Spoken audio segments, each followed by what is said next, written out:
Les amis, soyez les bienvenus sur cette vidéo. Moi, je m'appelle Alex Carcamo. Je parcours mes études en français à l'Université nationale autonome du Honduras. Et aujourd'hui, j'ai le plaisir de vous parler par rapport à une thématique qui nous concerne à tous. Vous savez que dans ces moments, actuellement, on est tous à la maison, on est confinés à cause de cette crise de coronavirus. Alors, j'aimerais que vous puissiez découvrir avec moi le nouveau coronavirus dans cette classe. Et à ce propos, on va commencer et j'aimerais que vous me disiez quelles sont vos connaissances préalables. Qu'est-ce que vous savez par rapport au coronavirus? Vous pouvez mettre ça dans les commentaires. Pour qu'on puisse commencer à apprendre sur cette nouvelle maladie et comment on peut le vaincre. Alors, on va parler donc du Covid-19.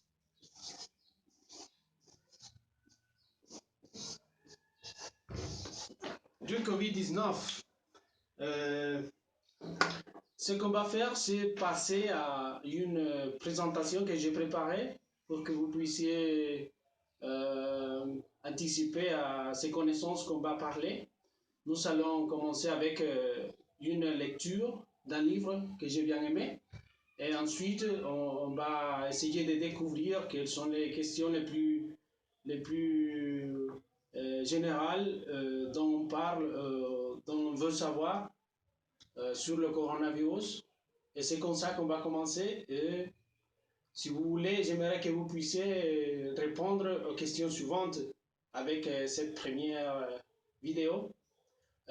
Qu'est-ce que le coronavirus? Comment ça s'attrape? Est-ce que le coronavirus est-il dangereux? Donc, restez avec nous et commençons alors avec cette lecture de COVID Book. C'est un livre de Manuela Molina que j'ai trouvé très bien de partager avec vous. Donc, allons-y.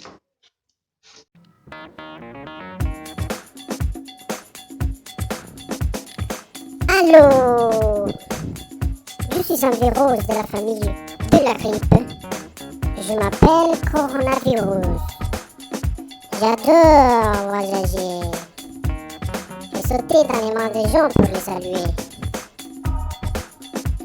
As-tu entendu parler de moi?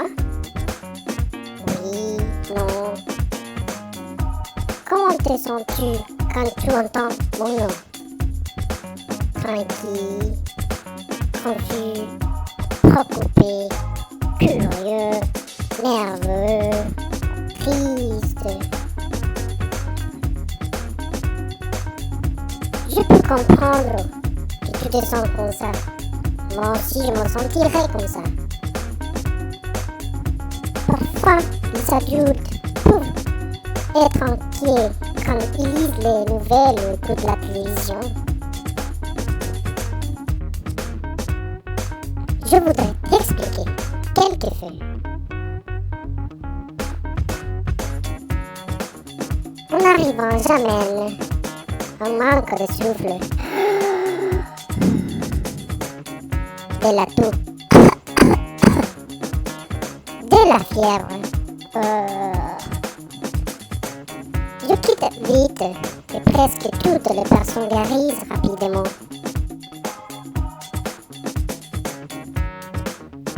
Tu peux être confiant. Les adultes qui sont avec toi prendront bien soin de ta personne.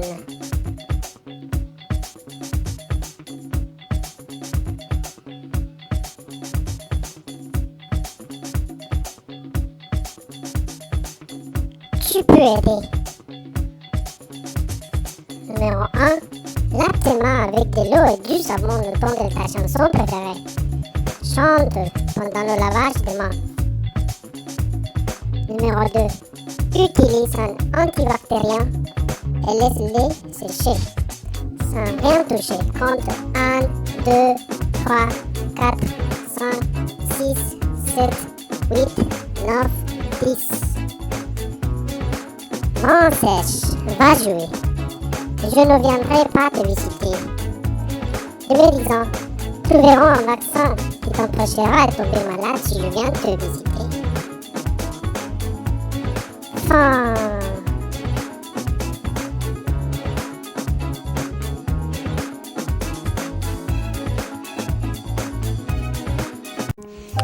Alors on se retrouve, merci les amis de continuer avec moi et j'espère que vous aimez autant que moi cette drôle d'histoire du coronavirus. J'en ai bien profité, c'est pour ça que j'ai décidé de la partager avec vous. Moi j'espère que vous puissiez mettre dans les commentaires vos impressions. Si vous avez un adulte, j'espère qu'il soit là pour que puisse vous aider. Et ensuite, on va suivre avec une petite compréhension plus détaillée, si vous voulez, de cette vidéo. Et moi, j'aimerais répondre quelques questions pour savoir si vous avez bien compris. Alors, le coronavirus, c'est quoi? Allons voir. Un virus très contagieux qui circule en ce moment dans plusieurs pays du monde. C'est un microbe, donc absolument invisible à l'œil nu. C'est pour ça qu'on ne peut pas aller voir le coronavirus, même si on vient de le regarder, ce n'est pas exactement comme ça. Donc le coronavirus, vous devez savoir, mes petits amis, font partie d'une famille de virus en forme de couronne. Ces microbes entrent dans les êtres vivants et les rendent malades. Malheureusement, on sait bien qu'en décembre 2019, un nouveau coronavirus est apparu en Chine. Il provoque une maladie respiratoire. C'est ça qu'on appelle le Covid-19. On continue. Comment ça s'attrape? Tu peux l'attraper si une personne malade éternue ou tousse près de toi sans se protéger la bouche. Le virus peut aussi rester plusieurs heures sur des sujets. Si tu l'attrapes, ne t'inquiète pas, on s'occupera de toi jusqu'à ce que tu sois guéri. Tout à fait, le Covid-19 est une nouvelle maladie très contagieuse. Quand un malade tousse ou éternue, il renvoie de petites gouttelettes autour de lui. Elles peuvent donc arriver dans le nez, les yeux ou la bouche des personnes d'à côté et les contaminer. Ces gouttelettes peuvent aussi se déposer sur les mains des gens, sur des sujets. C'est pour ça que vous devez vous soigner. Ça fait quoi? Le coronavirus fait tousser, éternuer, il donne de la fièvre, de la fatigue et peut parfois provoquer des difficultés à respirer. Vous connaissez bien que il y a des différents symptômes, si vous voulez.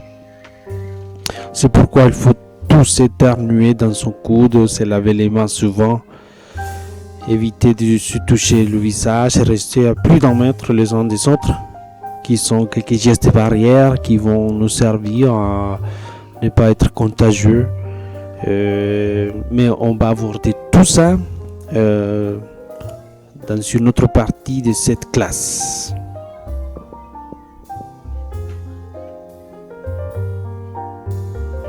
Finalement, combien de temps ça dure? En général, les personnes malades guérissent en quelques jours avec du repos et un traitement. Pour mieux se protéger du virus, il faut qu'on reste tous à la maison pendant au moins 2 semaines. On est dans ce moment dans une période de confinement parce que en quelques mois, ce nouveau coronavirus a causé une importante épidémie partout dans le monde, y compris votre pays. Pour la majorité des gens, notamment les enfants, le microbe n'est pas dangereux, alors ne vous inquiétez. Mais pour certains adultes, en particulier les plus fragiles ou âgés, il peut être un petit plus difficile pour eux. C'est-à-dire de lutter contre cette épidémie. À ce sujet, les États s'organisent et les scientifiques s'activent pour trouver un vaccin et des médicaments. Alors, vous ne devez vous inquiéter. Vous devez justement soigner vos parents, plus adultes autour de vous.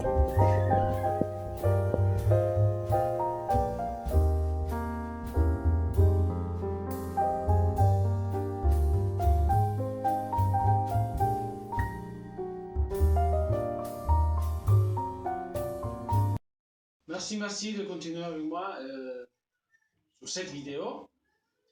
Comme vous voyez, nous venons de répondre quelques questions sur le coronavirus qui sont très importantes. Alors, j'aimerais qu'on continue avec quelque chose un peu plus amusant, un peu plus drôle, si vous voulez. Vous aimez les contes, vous aimez les comptines. J'ai préparé un conte pour vous, pour que vous puissiez continuer à apprendre sur le coronavirus, mais aussi les gestes barrières, l'un des gestes barrières les plus importants, dont on va continuer à parler à la fin de la vidéo. Bonjour les amis, soyez les bienvenus à cette nouvelle lecture. Lave-toi les mains. Wouh! La petite princesse adorait se salir. Lave-toi les mains avant de manger ça, dit la reine. Pourquoi? Demande la petite princesse.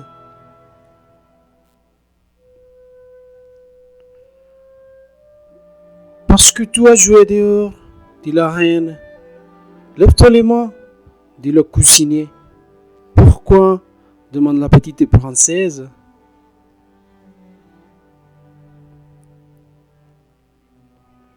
Parce que tu as joué avec Scruff et sèche-les convenablement. Lève-toi les mains, dit le roi. Pourquoi? Je les ai lavés 2 fois, répondit la petite princesse. Et tu dois les relaver parce que tu viens d'aller sur les pots. Lève-toi les mains, dit la gouvernante. Je les ai lavés après avoir joué dehors. Je les ai lavés après avoir joué avec le chien. Je les ai lavés après avoir été sur les pots. Je les ai lavés après avoir éternué. Pourquoi? Demande la petite princesse. À cause des microbes et des saletés, dit la gouvernante. Qu'est-ce que c'est les microbes et les saletés? Demande la petite princesse.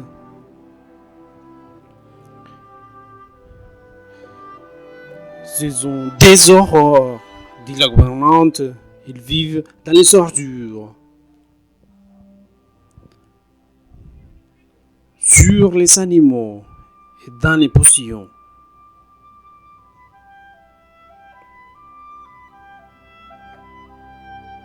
Puis ils peuvent s'infiltrer dans ta nourriture et ensuite dans ton ventre. Et alors, ils te rendent malade.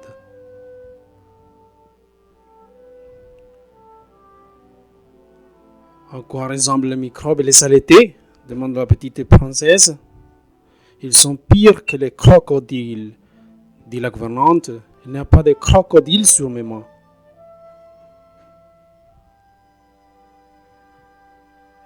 Les microbes et les saletés sont plus petits que les crocodiles, dit la gouvernante.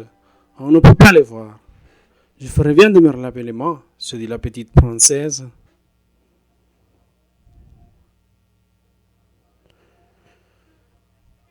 D'où je me laver les mains après m'être lavé les mains? Ne sois pas stupide, dit la gouvernante. Mange ton gâteau. Est-ce que tu t'es lavé les mains?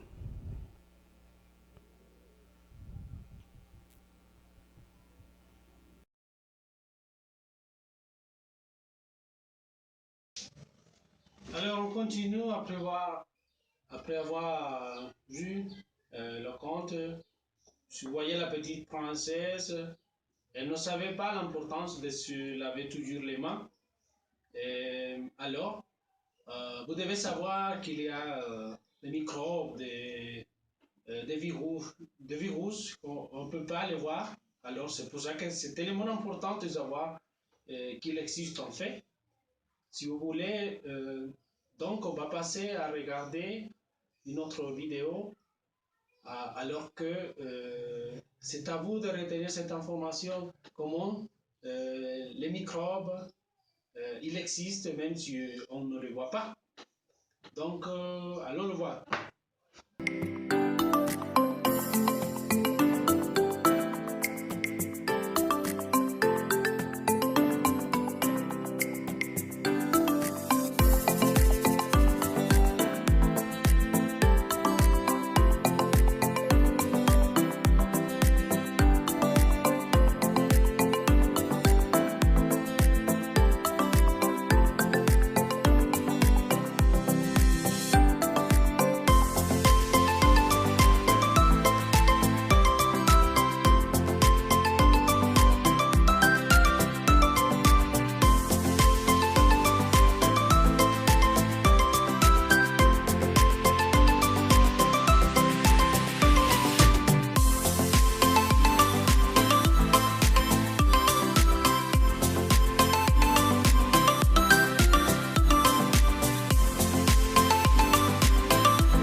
Alors, merci. Bon, voilà la préparation du virus et des microbes. Comme vous voyez, on ne peut pas les voir, les virus, les microbes, ce sont partout. Alors, il faut toujours bien se laver les mains, se soigner de ces virus, se laver avec du savon, des antibactériens, pour qu'on puisse se protéger de tout ça. Mais pour qu'on passe à parler de cette partie importante de cette classe, j'aimerais bien que vous puissiez me dire, est-ce que vous êtes en train de pratiquer ces gestes barrières chez vous? C'est-à-dire, est-ce que vous lavez toujours les mains ou pas? Vos parents vous demandent de faire ça ou non? Moi, j'aimerais que vous pouvez écrire tout ça dans les commentaires. Et avant de finir, on va donc parler un petit peu sur les gestes barrières. Ils sont tellement importants. Rappelez-vous qu'on est à la maison, alors il faut toujours, même si on est chez nous, suivre ces gestes barrières. Alors on commence avec la dernière partie de la classe avec les gestes barrières. Vous savez qu'il y a différents gestes barrières pour qu'on puisse se protéger, mais aussi le but c'est aussi de protéger les autres. Nous avons des différents gestes pour nous servir. Numéro 1, lave-toi les mains avec du savon, mais aussi il faut que vous le faites très régulièrement. Vous savez que ce geste barrière aide à protéger aussi les autres. Le virus ne circule pas tout seul, c'est l'homme porteur du virus qui circule. Donc l'importance de se laver les mains avec de l'eau. Mais comment se laver les mains? D'accord, frottez-vous les mains paume contre paume. Lavez les deux des mains, lavez entre les doigts, frottez-le dessus des doigts. Lavez les pouces, mais aussi lavez aussi les bouts des doigts et les ongles. Et séchez-vous les mains avec une serviette propre ou à l'air libre aussi. Vous pouvez vous servir aussi de gel hydroalcoolique. Numéro 2, tousse éternue dans le pli de ton coude ou dans un mouchoir, et loin de tes amis, bien sûr. Vous savez que c'est tellement important qu'on utilise ces gestes pour protéger aussi les autres. Et avec cette pratique, vous êtes en train de le faire. Numéro 3, utilise un mouchoir en papier pour te moucher et jette-le à la poubelle. Toujours que vous êtes en train d'utiliser un mouchoir, vous devez bien sûr l'utiliser, mais aussi le jeter à la poubelle, comme on vient de dire. Le mouchoir a un usage unique. C'est pour ça que vous ne pouvez pas le partager. C'est justement pour vous, c'est personnel. Et rappelez-vous de le jeter à la fin.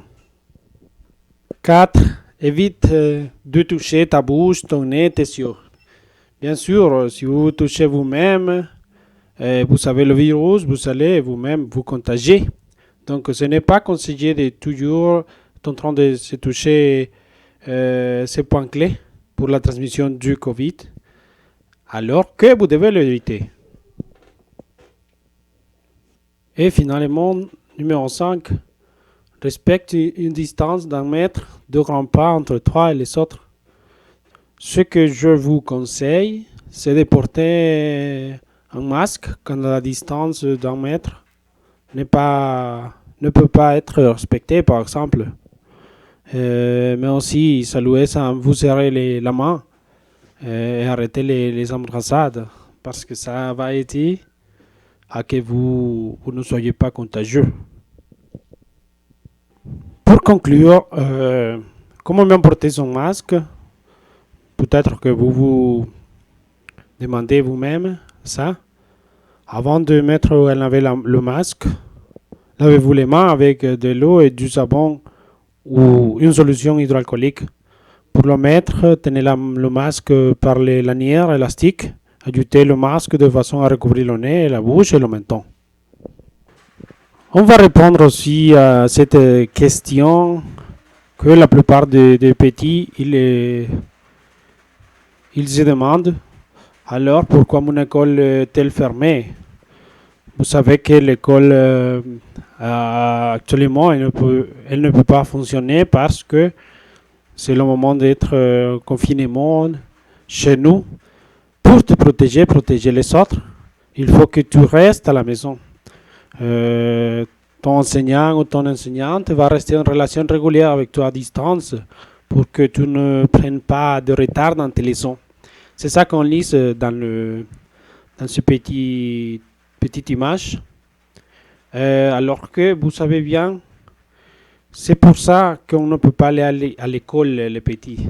Vous devez essayer d'organiser chez vous des activités pour que vous puissiez bien vous amuser, qu'il n'y ait pas de problème.